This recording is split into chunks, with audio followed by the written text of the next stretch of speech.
Story நேரம் தமிழ் வியூவர்ஸ்க்கு hi. Legend of female ஜெனரலோட 15th எபிசோட்ல என்ன ஆக போகுதுன்னு தான் இன்னைக்கு இந்த வீடியோல பார்க்க போறோம். ஹியா தனியா ஓரமா உட்காந்துட்டு அவங்க அம்மாவை நினைச்சு ஃபீல் பண்ணிட்டு இருக்கா. இன்னைக்கு அம்மாவோட பர்த்டே அப்படின்னு சொல்லிட்டு ஷாவ்ஜு அங்க வரான். சூஷா அவங்க எது சொல்லாம கொள்ளாம கிளம்பி போனதால தான் இவ சோகமா இருக்கா அப்படின்னு நினைச்சுக்கிறான். இந்த லெட்டரை உன்கிட்ட சூஷா கொடுக்க சொன்னா அப்படின்னு கொடுக்க ஆரம்பிக்க அதை ஓபன் பண்ணி பார்த்துட்டு பெருசா ஹியா கண்டுக்கவே இல்ல. சாக்லேட்ஸ் இருக்கு பாரு, இதை சாப்பிட்டனா உன் மனசுக்கு கொஞ்சம் நிம்மதியா இருக்கும் அப்படின்னு நம்ம ஷாவ்ஜு கொடுக்க அதை ஓபன் பண்ணி பாக்குறா. நிறைய சாக்லேட்ஸ் இருக்கு. சரி ஓகே, நீங்க படிக்கும் போது நிறைய சாக்லேட் சாப்பிடுவீங்க, இப்ப ஏன் சாப்பிடுறதே இல்லன்னு ஹியா கேட்க அது எப்படி உனக்கு தெரியும்னு ஷாவ்ஜு கேக்குறான். அதுவா நம்ம தங்க பேசி கேள்விப்பட்டேன் அப்படின்னு ஹியா சமாளிக்க ஆரம்பிக்கிறா. எங்க அம்மா எனக்கு சின்ன வயசுல சாக்லேட் கொடுத்தாங்க, அது எப்பவுமே நான் என் கூடயே வச்சிட்டு இருப்பேன். எனக்கு ரொம்ப பிடிச்சிருக்குன்னு நினைச்சிட்டு எப்போதுமே எங்க அம்மா எனக்கு டேஸ்டா சாக்லேட் செஞ்சு கொடுத்துட்டே இருப்பாங்க. நான் சாக்லேட் செய்யறது சாப்பிடுறத நிறுத்தினதுக்கு அப்புறம் கூட எங்க அம்மா அதை மிஸ் பண்ணதே இல்ல. சோ அவங்க ஞாபகமா தான் நான் சாக்லேட் வச்சிட்டு இருப்பேன் அப்படின்னு சொல்ல, ஓ அப்படியான்னு கேட்டுட்டு வேகமா நம்ம ஹியா சாப்பிட ஆரம்பிக்கிறா. ரொம்ப நல்லா இருக்கு சாக்லேட், எனக்கு மட்டும் இல்லாம வேற யாருக்காவது இதுக்கு முன்னாடி சாக்லேட் கொடுத்திருக்கீங்களா அப்படின்னு கேக்குறா. ஏற்கனவே ஒருத்தங்களுக்கு கொடுத்திருக்கேன்னு ஷாவ்ஜு சொன்னதும் அப்ப எனக்கு ஃபர்ஸ்ட் இல்லையா அப்படின்னு ஹியா கோச்சுக்கிறா. ஒரு கோவில்ல ஒரு கண்ணு தெரியாத பொண்ணு இருந்தா, அந்த பொண்ணுக்கு நான் ஒரு சாக்லேட் கொடுத்தேன். எனக்கு எப்பவுமே சாக்லேட் என் அம்மா எனக்கு கூடவே இருக்கிறதுக்கான ஒரு பாதுகாப்பு உணர்வையும் நிம்மதியையும் கொடுக்கும். அந்த பொண்ணு ஏதோ தப்பான முடிவு எடுக்கிற நிலைமையில இருந்தா அவளுக்கு கொடுத்து அதே மாதிரி அவளுக்கு ஒரு நம்பிக்கையை கொடுக்கும்னு நினைச்சேன், வேற ஒண்ணும் இல்லைன்னு ஷாவ்ஜு சொல்ல, நமக்கு சாக்லேட் கொடுத்த அந்த பையன் வேற யாரும் இல்ல ஷாவ்ஜு தான் அப்படிங்கறத ஹியா கண்டுபிடிக்கிறா. கையில ஒரு சாக்லேட் எடுத்து அதை ஷாவ்ஜு கிட்ட கொடுத்து நானும் சாக்லேட் கொடுக்குறேன், இதை நீங்களும் சாப்பிடுங்கன்னு சொல்ல ஷாவ்ஜு சிரிச்சுட்டே இதை பிரிக்க ஆரம்பிக்கிறான். அடுத்த நாள் ஆகுது. ஷாவ்ஜுவை பார்க்கறதுக்கு ஹியா வந்துடுறா. நீங்க பக்கத்து ஊருக்கு சாய கொல்றதுக்காக போகணும்னு எனக்கு தெரியும், ஆனா நீங்க இந்த மேஜர்ங்கிற ஐடென்டிட்டியோட போக முடியாது. சோ வேற ஐடென்டிட்டி கண்டுபிடிச்சிட்டீங்களான்னு கேட்க, அதே ஐடென்டிட்டி ஓகே, அதுலயே எனக்கு வந்துட்டு ஒரு ஐடி கார்டு ரெடி பண்ணிட்டு வா அப்படின்னு நம்ம ஷாவ்ஜு சொல்றான். அசிஸ்டன்ட்க்கு ஆனா பிடிக்கவே இல்ல, திருன்னு முழிச்சுட்டே அங்க இருந்து கிளம்பி போறான். ஆனா உங்களால எப்படி முடியும் அப்படின்னு, இல்ல என்கிட்ட வழி இருக்கு நான் பாத்துக்கிறேன்னு ஷாவ்ஜு சொல்லிடுறான். ஹியா அது என்ன ஐடென்டிட்டி அப்படின்னு கேட்க, ஷாவ்ஜு உடனே என்ன உனக்கு பிடிக்குமா அப்படின்னு கேக்குறான். ஹியா உன்னை வைக்கப்பட்டு இல்ல எனக்கு பிடிக்காது அப்படின்னு சொல்ல, அப்ப இது கரெக்டா இருக்கும். அங்க ஊர்ல ஒரு தலைவர் ஒருத்தர் இருக்காரு, அவருக்கு தூரத்து சொந்தக்கார பையன் வேற ஒரு ஊர்ல இருக்கான். அந்த பையனுக்கு வர சொல்லி இந்த தலைவர் தொடர்ந்து லெட்டர் எழுதிட்டே இருக்காரு. ஆனா அந்த பையனுக்கு இப்பதான் புதுசா கல்யாணம் ஆயிருக்குங்கிறதால அந்த பையனால இப்ப அங்க போக முடியல. ஆனா அந்த பையனோட ஐடென்டிட்டி எடுத்துட்டு நம்ம அங்க கிளம்பி போக போறோம்னு சொல்ல, அப்போ நான் என்னவா நடிக்கணும் அப்படின்னு ஹியா கேட்டுட்டு இருக்கா. என்னோட ஒய்ஃபா நடிக்கணும் அப்படின்னு ஷாவ்ஜு சொன்னதுமே ஹியா ஷாக் ஆயிடுறா. என்ன சொல்றீங்க அப்படின்னு. ஆமா நீ ஒரு பொண்ணு தானே, அதனால நீ ஒரு பொண்ணா வந்து கெட்ட போட்டுக்கிறதுல உனக்கு எந்த பிரச்சனையும் இருக்காது. ஆனா அந்த பொண்ணு ரொம்ப திறமைசாலிங்கிற பொண்ணுங்கிறதால கொஞ்சம் திறமையை நீ வளர்த்துக்கணும். உனக்கு ஒரு பொண்ணுக்கான திறமை என்னென்ன தெரியும், அழகா ஏதாவது எழுத தெரியுமா, கேலிகிராஃபி தெரியுமான்னு கேட்க வேணும்னே ஹியா அசிங்கமா எழுதுறா. ஏன்னா அழகா எழுதுனா இவ யாருங்கிறத கண்டுபிடிச்சிருவாள் நம்ம ஷாவ்ஜு, அதனால எழுத்து தெரியக்கூடாதுன்னு. ரொம்ப மோசமா இருக்கு, பெயிண்டிங்காவது வரைய தெரியுமான்னு பாக்கலான்னு ஷாவ்ஜு ஒரு பெயிண்டிங்ல அழகா மரத்துல பூவெல்லாம் இருக்க மாதிரி வரைய, மீதியை நீ கம்ப்ளீட் பண்ணுன்னு கொடுத்தா அதுல ஒரு வண்டு அசிங்கமா உட்கார்ந்து இருக்க மாதிரி ஹியா வரைஞ்சு வைக்கிறா. ஷாவ்ஜு பாக்குறான். மியூசிக் இன்ஸ்ட்ருமெண்ட்டையாவது கத்து தொலை அப்படின்னு சொல்ல, இல்ல எனக்கு மேப்லாம் நல்லா வரைய தெரியும், அதுல என்ன வேற யாரும் மிஞ்ச முடியாதுன்னு சொல்ல, அங்க ஒரு பொண்ணா நீ போக போற, தளபதியா போக போறது கிடையாது, அதை முதல்ல புரிஞ்சுக்கோ அப்படின்னு ஷாவ்ஜு சொல்லிடுறான். சரி ஓகே, மியூசிக் இன்ஸ்ட்ருமெண்ட் கத்துக்கிறதுக்காக உட்காந்துடுறா முன்னாடி போயிட்டு. ஆனா அவன் வாசிக்கிறது கருண கொடூரமா இருக்கு, நம்ம ஷாவ்ஜுவால கேட்கவே முடியல. சிரிச்சுட்டே வந்து ஹியா வாசிக்கும் போது அவ கையை பிடிச்சிடுறான். இப்படி வாசிக்கணும் அப்படின்னு கொஞ்சம் கொஞ்சமா சொல்லித்தர ஆரம்பிக்கிறான். ஆனா ஹியா ஷாவ்ஜு மூஞ்ச மட்டும்தான் ஆண் வாய் பொளந்து பாத்துட்டு இருக்காளே தவிர வாசிக்கிற ஐடியால இல்லவே இல்ல. இப்படின்னு என்னையே பார்த்துட்டு நர்வஸா இருந்துட்டே இருந்தேன்னா உன் கை ஸ்டிஃப் ஆயிடும், உன்னால வாசிக்க முடியாதுன்னு சொல்ல, இல்ல நான் உங்களையே பார்த்துட்டு இல்ல, நீங்க தப்பா அதை எடுத்துக்காதீங்க, நீங்க எங்க நான் வாசிக்கிறது கேவலமா இருக்குமோ அப்படின்னு சொல்லிட்டு கொஞ்சம் கவனம் எடுத்து பாத்துக்கிட்டேன்னு சொல்ல, கேவலமா இருக்கும்னு தெரியுதுல, அப்ப நல்லா பிராக்டிஸ் பண்ணுன்னு ஷாவ்ஜு சொல்லி கொடுக்க ஆரம்பிக்கிறான். ஹியாவும் பாக்குறா. ஷாவ்ஜுவோட அழகுல மயங்க கூடாது, கொஞ்ச நேரம் கத்துக்கலாம் அப்படின்னு கத்துக்க ஆரம்பிக்கிறா. ஷாவ்ஜு போய் உட்காந்துட்டு இப்ப நான் சொல்லி கொடுத்தத வாசின்னு சொல்ல, ஹியா மறுபடியும் ட்ரை பண்ண ஆரம்பிக்கிறா. முன்னாடியோட இப்ப அவளுக்கு கொஞ்சம் பெட்டரா வர ஆரம்பிக்குது. ஷாவ்ஜு பாக்குறான், சிரிக்கிறான். இப்ப நான் நல்லா வாசிக்கிறேனா அப்படின்னு ஹியா கேட்க, முன்னாடியோட நல்லா அழகா உட்கார்ந்துருக்க, இன்ஸ்ட்ருமெண்ட் முன்னாடி எப்படி உட்காரணும்னு, ஆனா இப்பதான் அதையே கத்துருக்க, இன்னும் வாசிக்க வரலன்னு சொல்ல, ஹியா என்னையா அவமானப்படுத்துற, இப்ப பாரியா அப்படின்னு சின்சியரா வாசிக்க ஆரம்பிக்கிறா. ஷாவ்ஜு அவளை பார்த்து சிரிக்க ஆரம்பிக்கிறான். ஹியா அடுத்து அன்னைக்கு நைட்டு ஃபுல்லா உட்காந்து விடிய அதை கத்துட்டு இருந்திருக்கா. அடுத்து உட்காந்து வேகமா நோட்ஸ் எல்லாம் எடுத்து படிக்க ஆரம்பிக்கிறா. அப்போ அந்த இடத்துக்கு நம்ம டாட்டா வந்துடுறா. ஒன்னு அதுக்கு பொண்ணு வேஷம் போட்டு யாராவது கூட்டிட்டு போகணும், அதுவும் இல்லாம உனக்கு இன்னும் காயமே சரியாகல, அறிவில்ல ஆம்பளைக்கு போய் யாராவது பொம்பளை வேஷம் போடுவாங்களா, இரு நான் உடம்பு செக் பண்றேன் அப்படின்னு சொல்லிட்டு ஹியாவோட கையை பிடிச்சு செக் பண்ண ஆரம்பிக்க, ஹியா ஒரு பொண்ணுங்கிறது அவளுக்கு தெரிஞ்சிருது. ஷாக் ஆயிட்டு கோச்சுக்கு ஆரம்பிக்கிறா டாட்டா. நான் எந்த கிளம்பி போறேன், டாட்டா கிளம்பி போக ஆரம்பிக்க, அப்பன்னு பார்த்து வெளியே ஷாவ்ஜுவும் லீசுவும் போயிட்டு இருக்காங்க. டாட்டா கோச்சிட்டு முன்னாடியே போக, பின்னாடி கோச்சிட்டு கோச்சுக்காத அப்படின்னு சொல்லிட்டு நம்ம ஹியா போயிட்டு உட்காந்துட்டு இருக்கா. என்ன ஆச்சு அப்படின்னு லீசு கேட்க ஆரம்பிக்கிறான். டாடா வந்து ஒழுங்கா எதுக்கு நிக்கிற, என் கூடவே வா அப்படின்னு ஹியாவை கோச்சிட்டே கூப்பிட்டுட்டு அங்கிருந்து உள்ள போயிடுறா.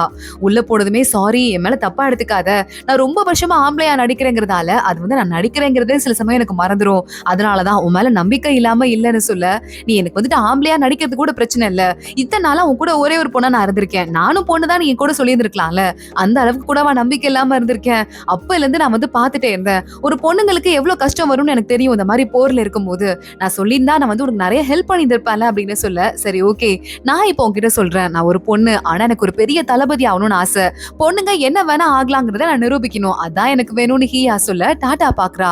பாரு அரண்மனையில டாக்டர்ஸ் எல்லாமே ஆம்பளைங்க தான் இருக்காங்க, நானும் ஃபீமேல் கூட பெரிய டாக்டர் ஆகலாங்கிறத உங்களுக்கு நிரூபிக்க போறேன், நம்ம 2 பேரும் ஒரு டீம் அப்படின்னு 2 பேரும் ஜோடி ஆயிடுறாங்க. இங்க லீசும் நர்வஸா இருக்கான், 2 பேரும் அடிச்சுப்பாங்களோ சண்டை போட்டுப்பாங்களோ அப்படின்னு, அதெல்லாம் எதுவும் நடக்காது அப்படின்னு ஷாவ்ஜி உட்கார்ந்துட்டு இருக்கான். இந்த பார்த்தா 2 பொண்ணுங்களும் கையை பிடிச்சிட்டு ஜாலியா கொஞ்சிக்கிட்டே உள்ள வராங்க. லீசு பாக்குறான், என்னது 2 பேரும் சமாதானம் ஆயிட்டீங்களா அப்படின்னு கேட்க, ஆமா அப்புறம் உன்ன மாதிரி யாராவது கோச்சுப்பாங்களா, போட அந்த பக்கம் டாட்டா கத்த ஆரம்பிக்கிறா. ஷாவ்ஜி அவளை பார்த்து சிரிக்க ஆரம்பிக்கிறான். இங்க நேரா நம்ம டாட்டா கூட்டு வந்து உன்னை பொண்ணு மாதிரி நான் அலங்காரம் பண்றேன் கிளம்பணும்ல அப்படின்னு ஹியாக்கு பார்த்து பார்த்து அலங்காரம் பண்ண ஆரம்பிக்க, ஒரு வழியா அழகா பொண்ணு மாதிரி ஹியா மேக்கப் பண்ணிக்கிறா. லீசு வெளியே நின்னுட்டு இருக்கான். கரெக்டா மூஞ்ச மூடிக்கிட்டே கொஞ்சம் ஹியாக்கு வெக்கமா இருக்கு. மூஞ்ச மூடிட்டே வந்து நின்னுட்டு நம்ம ஷாவ்ஜு கிட்ட, ரொம்ப அழகா இருக்கேன்ல, அழகுல அங்க இருக்கிற 10 பேர் செத்து போயிருவாங்கல்ல அப்படின்னு கேட்க, செத்து போயிருவாங்களா, கொல்றதுக்கு தான் போறேன்னா எதுக்கு மேக்கப் போட்ட, 2 வால் எடுத்துட்டு போயிட்டு 4 பேரை கொல்ல வேண்டியதானு கேட்க, நீங்க வேற ஒரே குறும்பு அப்படின்னு சொல்லிட்டு ஹியா குடுன்னு ஓடி போய் வண்டியில உட்கார்றா. ஒரு பொண்ணு மாதிரி கொஞ்சமாவது மேனஸ் இருக்கா பாரு அப்படின்னு ஷாவ்ஜு பின்னாடியே போயிட்டு இருக்கான். மறுபடியும் அதே வண்டியில டாட்டாவும் லீசுவும் கூட ஏறி உட்காந்துக்கிறாங்க. அசிஸ்டன்ட் முன்னாடி உட்காந்துக்கிறான். வண்டி கிளம்ப ஆரம்பிக்குது.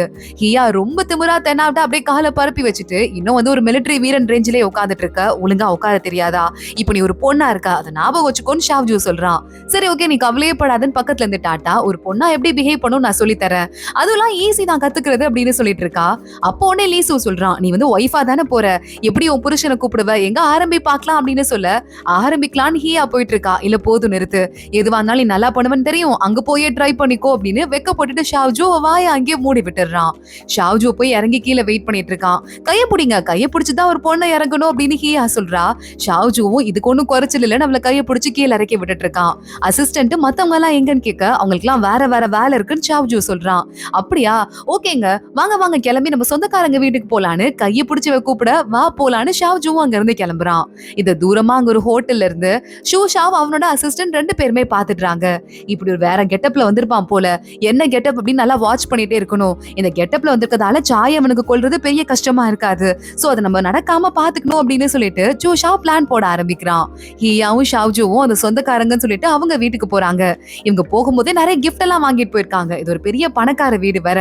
அங்க வர ஒருத்தர் சொந்தக்காரங்கல்ல ஷாவ்ஜுவோட கையை பிடிக்கிறாரு. என் முகத்து ஜாட அப்படியே உனக்கு இருக்கு, நம்ம சொந்தக்காரங்கன்னு எனக்கு பார்த்தாலே நல்லாவே தெரியுது, என் குடும்பத்துக்கு அடுத்த வாரிசு வந்துருச்சுன்னு ரொம்ப ஹாப்பி ஆயிடுறாரு.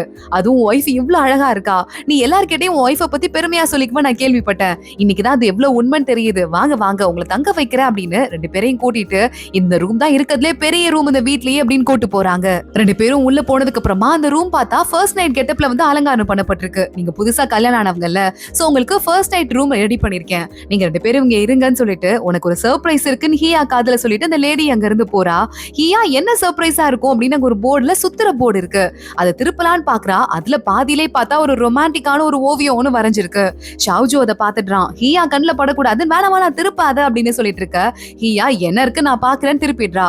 ஓ ரொமான்ஸ் பெயிண்டிங்கா, இதுக்கெல்லாம் பார்த்து யாராவது பாத்துருவாங்களா, இதெல்லாம் சாதாரண விஷயம் தானேன்னு சொல்ல ஷாவ்ஜு பாக்குறான். இவளுக்கு இதுதான் சாதாரண விஷயம் இல்லைன்னு கேட்டுட்டு, அப்படியா என்ன பார்த்தா அப்ப ஒரு மொக்கையான ஆள் மாதிரி இருக்கா என்ன அப்படின்னு கேட்டுட்டு கொஞ்சம் கொஞ்சமா பக்கத்துல வந்து ஹியாவை மிரட்ட ஆரம்பிக்க, ஹியா லேசா பயந்துடுறா. டக்குன்னு பின்னாடியே சாயிரன் போர்டு மேல விழுந்துடுறா. இவங்க மேல அந்த ஷால் வேற விழுந்துருது.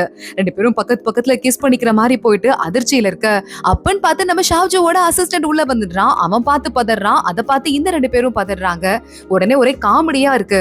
ஷாவ்ஜு பாக்குறான், என்னடா வெளியே போனியே ஏதாவது கண்டுபிடிச்சியான்னு கேட்க, அசிஸ்டன்ட் உடனே வெக்கப்பட்டுக்கிட்டே, அதுவா ஜூஷாவும் இன்னும் சாய் இருக்கிற இடத்த கண்டுபிடிக்கல, ஆனா சாய் இந்த ஊர்ல தான் இருக்காங்கிறது மட்டும் கன்ஃபார்ம்னு சொல்ல, உடனே நம்ம ஷாவ்ஜு பாக்குறான். சாய்க்கு ரொம்ப அடிபட்டு இருக்கு, இந்த ஊர்ல ரொம்ப குளிரா இருக்கதால பழைய காயங்கள்லாம் மறுபடியும் ஆக்டிவேட் ஆயிருக்கும், சோ கண்டிப்பா ஹாஸ்பிட்டலுக்கு விசிட் பண்றதுக்கு வாய்ப்பு இருக்கு, ஹாஸ்பிட்டலா போய் விசாரி அப்படின்னு சொல்ல அசிஸ்டன்ட் அங்க இருந்து கிளம்பி போயிடுறான்.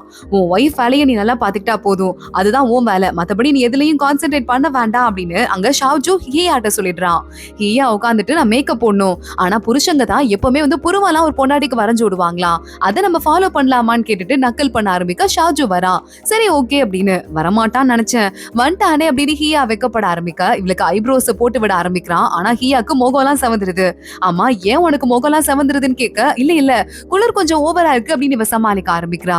அப்படியான்னு கேட்டு ஷாஜு கொஞ்சம் கொஞ்சமா பக்கத்துல வர ஹியா பயந்துடுறா. அப்படியே சட்டையை பிடிச்சி இருக்க ஆரம்பிக்கிறா. ஷாவுஜுக்கே கொஞ்சம் நர்வஸ் ஆயிடுது. ஒண்ணும் இல்ல அப்படின்னு சொல்லிட்டு அங்க இருந்து கிளம்பி போயிடுறான். ஹியா வெக்கப்பட்டு இருக்கா ஒரு பக்கம், இங்க இன்னொரு பக்கம் இந்த பிரைம் மினிஸ்டரை காட்டுறாங்க.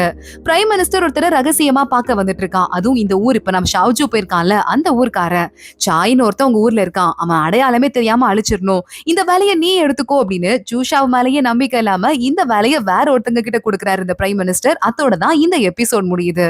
அடுத்தடுத்து என்ன ஆக போகுது, சாய் யாரு, தொடர்ந்து பார்க்கலாம். இந்த வீடியோவை லைக் பண்ணிக்கோங்க. மறக்காம நம்ம சேனலுக்கு சப்ஸ்கிரைப் பண்ணி பெல் ஐக்கனையும் கிளிக் பண்ணிக்கோங்க. அடுத்த வீடியோல பார்க்கலாம். அது வரைய பாய்.